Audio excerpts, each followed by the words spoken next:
Good morning student. मैं Anurag Kumar Narwariya, Adinath college of education, Maharra, Lalitpur से। आज हम इम्पोर्टेंस ऑफ मैथमेटिक्स यानी गणित का महत्व के बारे में चर्चा करेंगे। गणित विषय के संबंध में प्राचीन वेदों में लिखा है, जिस प्रकार से मोर के सिर पर मोर पंख सुशोभित है, उसी प्रकार सभी विज्ञानों में गणित सुशोभित है।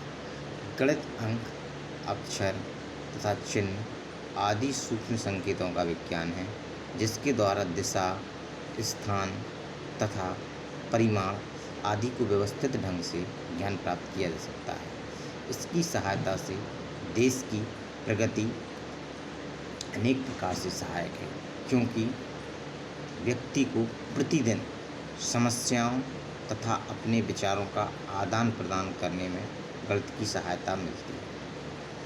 क्योंकि व्यक्ति प्रतिदिन भोर से रात्रि में सोने तक प्रतिदिन गणित का इस्तेमाल करता है, चाहे वो अपनी दिनचर्या में कहीं भी उठ बैठ रहा हो, कोई भी वस्तु सामग्री क्रय विक्रय कर रहा हो, यानी प्रतिदिन उसको गणित अपने जीवन में मिलती है। गणित ही ऐसा विषय है जिसमें मानव का विकास भी संभव है।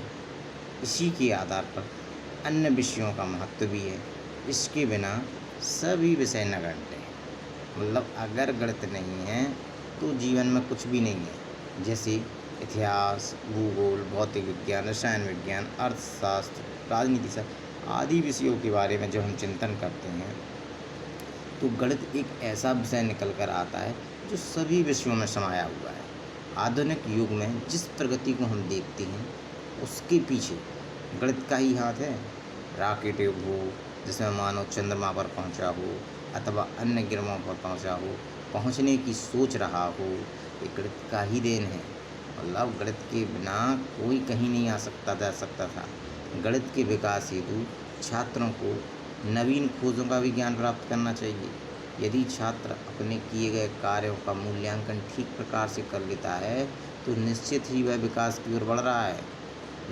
कोई भी व्यक्ति हो अपना प्रतिदिन मूल्यांकन करता है।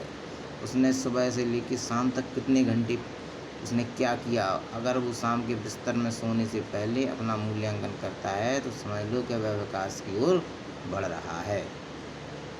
गणित के विकास के लिए कक्षा को देखते हुए ऐसे पाठ रखने चाहिए कि वह अपने स्तर से उसको समझ सके तथा उसके अनुरूप ही पुस्तकों को उपलब्ध होनी चाहिए। भाई जिस क्षेत्र में वो कार्य कर रहा है उसी के स्तर की उसकी पुस्तकें भी होनी चाहिए। गणित के पुराने सिद्धांतों तथा नए नियमों को संग्रह करना चाहिए, वरन नवीन खोजों के आधार पर उल्लेख भी होना चाहिए। गणित विषय का उपयोग प्रत्येक मानव के लिए हर क्षेत्र में है। गणित के बिना प्रत्येक मनुष्य का जीवन अधूरा भी है। अगर गणित नहीं है तो उसका जीवन अधूरा भी है।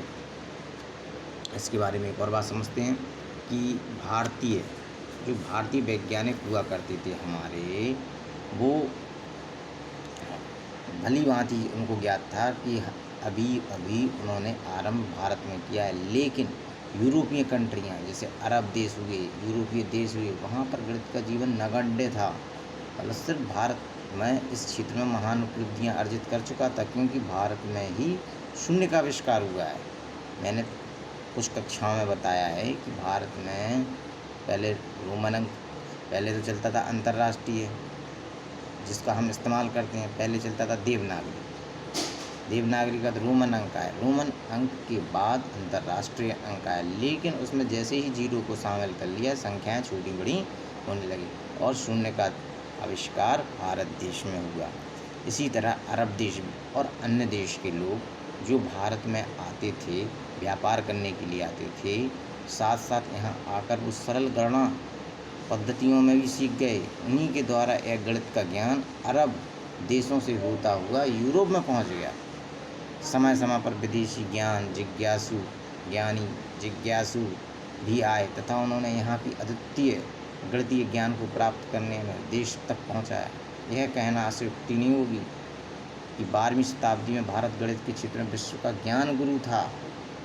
ज्यामिति रचनाओं एवं जीवन के प्रत्येक क्षेत्र में गणित के बिना जीवन बेकार है। मनुष्य के जन्म से लेकर अंतिम समय तक गणित का ही सहारा लेना पड़ता है।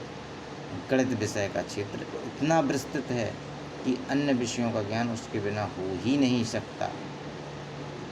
जैसा कि चंद्रमा तथा अन्य ग्रहों पर जाने के लिए जिन यंत्रों या उपकरणों की आवश्यकता होती है वह बिना गणितीय ज्ञान के संभव नहीं है।